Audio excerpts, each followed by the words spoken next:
This can be your guide when you're doing it. Here's are the ingredients that I use. A 400 grams of all-purpose flour, 1 cup of brown sugar, 1/4 teaspoon of salt,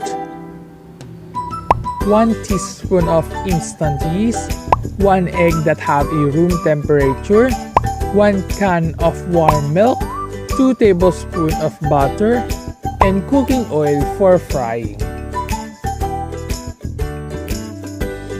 Those are all the ingredients needed.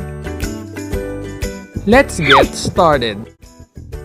The first ingredients here is all-purpose flour.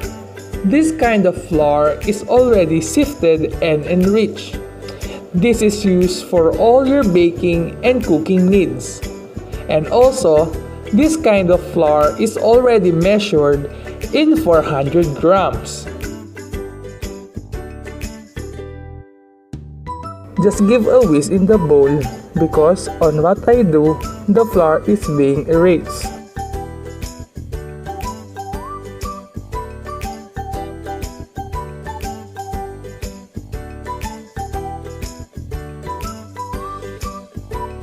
Now we will just add all the ingredients.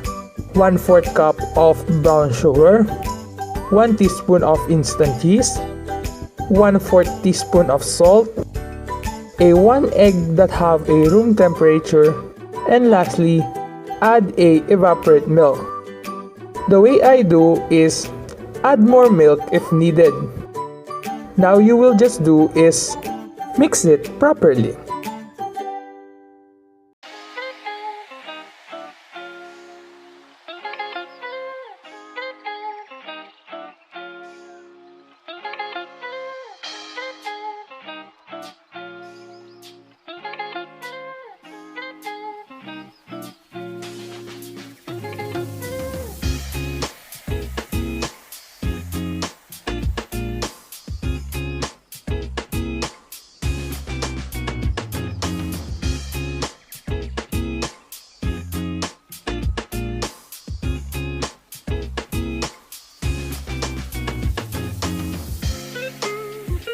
Then add 2 tablespoons of butter.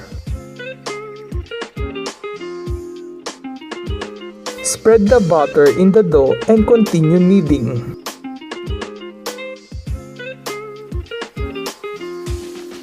After mixing and kneading it properly for at least 3 minutes, then put it in a clean flat surface and continue kneading until we get a elastic dough.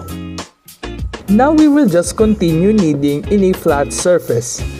This kind of dough is elastic. Why? Mixing gluten and water results in a dough that almost feels like rubber.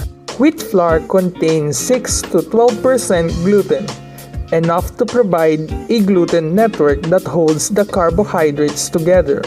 This dough is elastic and stretchy, but not as strong and tough as the gluten dough.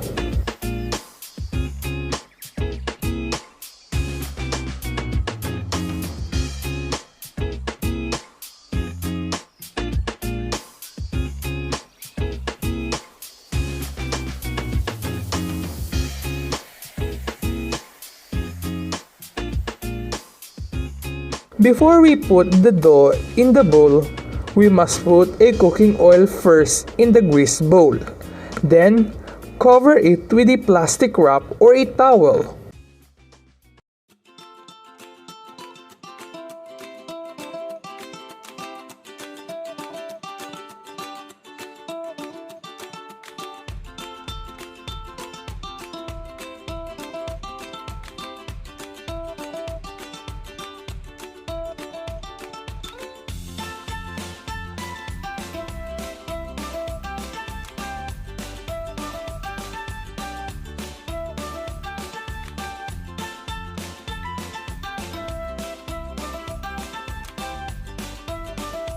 Now we will just cover the dough.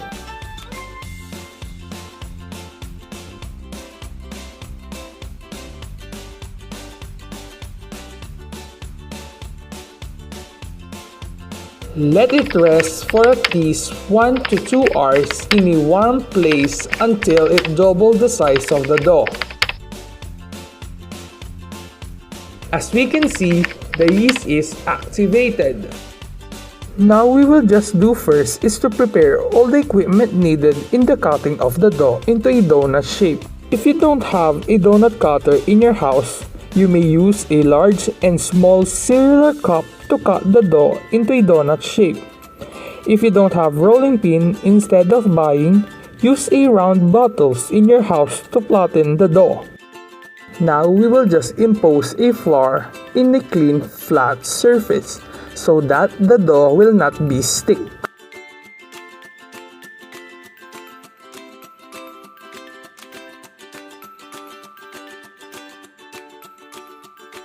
Before we flatten the dough, we must punch it first in the middle so that the gas will come out.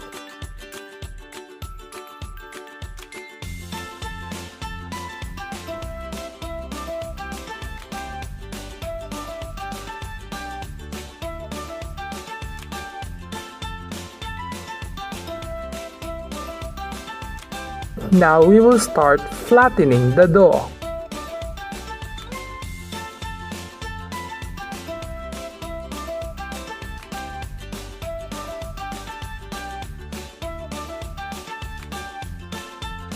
Always remember this. Place the dough ball on the well-floured countertop and flatten it slightly by pressing down with the palms of your hands. This must be the thickness of the dough before cutting into a donut shape.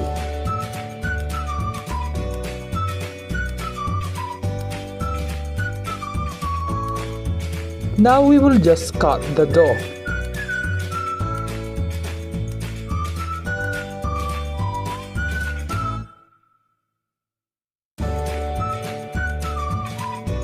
And just repeat the procedure.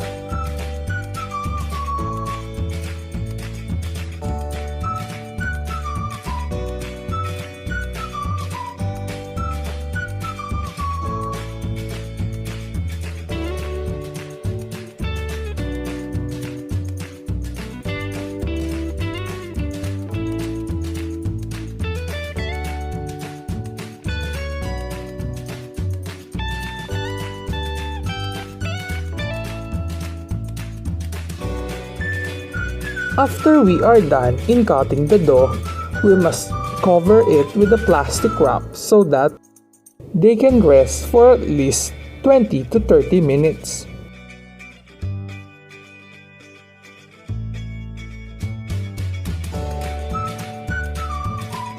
After you shape the dough, take it to rest for at least 20 to 30 minutes. Heat the oil for frying. Carefully add the donuts into the medium hot oil.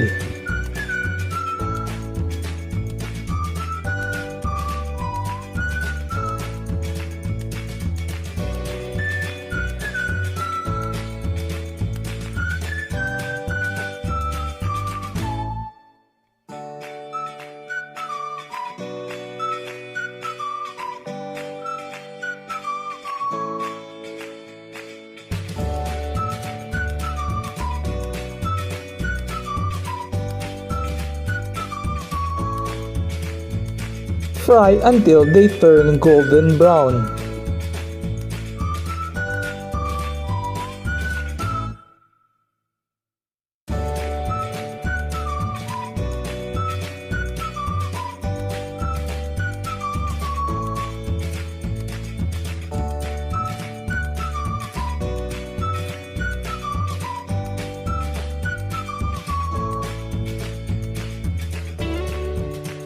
Remember this, when it comes to frying, always prepare a tissue paper for the excess oil.